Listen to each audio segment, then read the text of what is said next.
आपको बता दें प्रयागराज हत्याकांड से जुड़ी हुई बड़ी खबर ये कि 2 दिन पहले जिस शूटर उस्मान को पुलिस ने एनकाउंटर में ढेर किया था वो अतीक अहमद से साबरमती जेल में मिलने गया था। जी हाँ, तकरीबन 2 से 3 महीने पहले दोनों के बीच मुलाकात हुई थी और फिर प्रयागराज में उमेश पाल हत्याकांड को अंजाम दिया गया। वहीं इस मामले में बंगाल और बिहार में यूपी पुलिस की ताबड़तोड़ छापेमारी जारी है। बिहार के सासाराम और आरा समेत कई जिलों में पुलिस शूटर अरमान और गुड्डू मुस्लिम की तलाश कर रही है।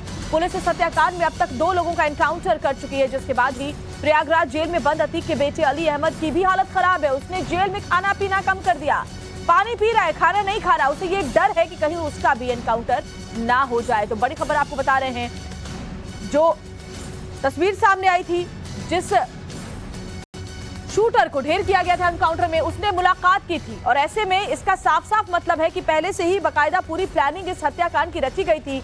अतीक से मिलने जाना जेल में और फिर वहां पर इस पूरे हत्याकांड की प्लानिंग करना, ये बड़ी खबर इस वक्त सामने आ रही है। अभी भी जो बाकी के आरोपी हैं उनकी तलाश में पुलिस जगह जगह दबिश दे रही है।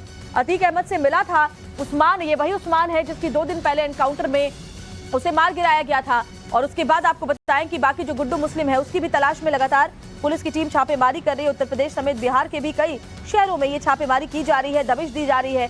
लेकिन बड़ी खबर ये है कि पहले से ही ये पूरा का पूरा प्लान बनाया गया था। और सबसे बड़ी बात है कि अब देखिए कैसे अतीक के पूरे परिवार को इस बात का डर सता रहा है कि कहीं उनके परिवार के जो सदस्य हैं, जो आरोपी इस हत्याकांड में, उन पर भी एनकाउंटर न किया जाए।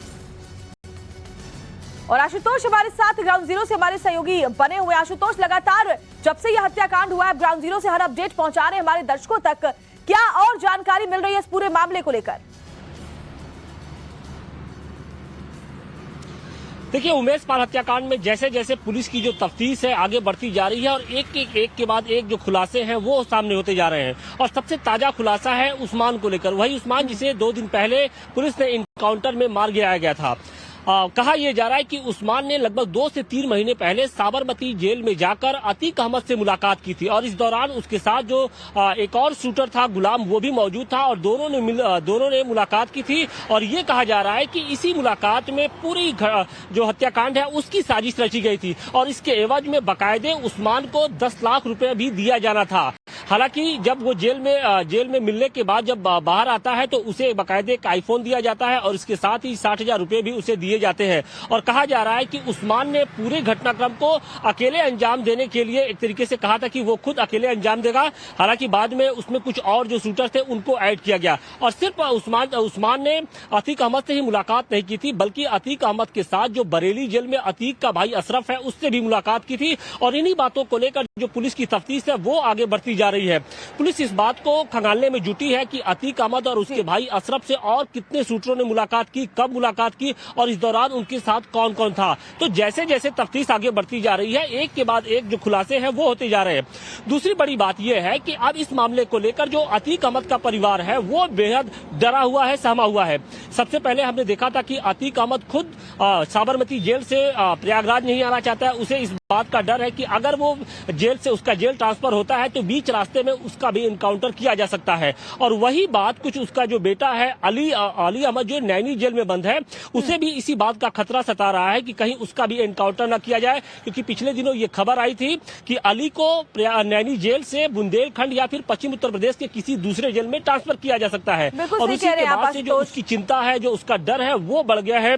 और इसीलिए परिवार लगातार ये कह रहा है कि कोई भी कार्रवाई हो, एक्शन हो, लेकिन एनकाउंटर का डर पूरे परिवार को सता रहा है। परिवार की जो महिलाएं हैं वो भी सामने आई हैं।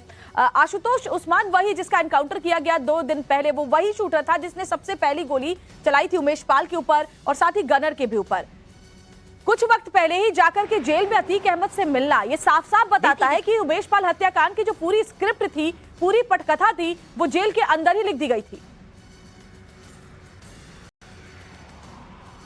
बिल्कुल निश्चित तौर पे देखिए, साबरमती जेल जो है यहीं पर अतीक अहमद पिछले लगभग 1 साल से बंद है और कहा यह जा रहा है कि उमेश पाल हत्याकांड की जो पूरी स्क्रिप्ट थी वहीं से रची गई थी।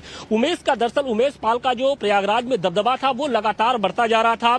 उमेश पाल लगातार अतीक अहमद और उसके गैंग के लिए एक बड़े चैलेंज के तौर पर उभर के आ गए थे। बहुत सारी ऐसी जमीनें थी जहां पर उमेश पाल दावेदारी कर रहे थे। उमेश पाल का जो पॉलिटिकल रुतबा था वो लगातार बढ़ता जा रहा था और इसी की वजह से जो अतीक अहमद का परिवार है वो बेहद डरा हुआ था। अतीक अहमद ने समझाने की भी कोशिश की, लेकिन जब उमेश पाल मानने को तैयार नहीं हुए तो और इसी के बाद से उनको रास्ते से हटाने का प्लान बनाया गया और उसी प्लान के तहत न सिर्फ साबरमती जेल बल्कि बरेली जेल में जो अतीक अहमद और अतीक अहमद के भाई हैं, दोनों ने एक प्लानिंग रची। इसके लिए जो शार्प शूटर्स हैं उनको लगाया गया, जो बहुत सारे ऐसे शूटर थे जिनकी पहचान नहीं थी, जो बेहद गरीब तबके से आते थे, उनको भी बुलाया गया और जो जिम्मेदारी थी वो उन्हीं लोगों को फ्रंट पे आगे दी गई कि आप ही पहली गोली मारेंगे, क्योंकि उस्मान बेहद गरीब परिवार से आता था।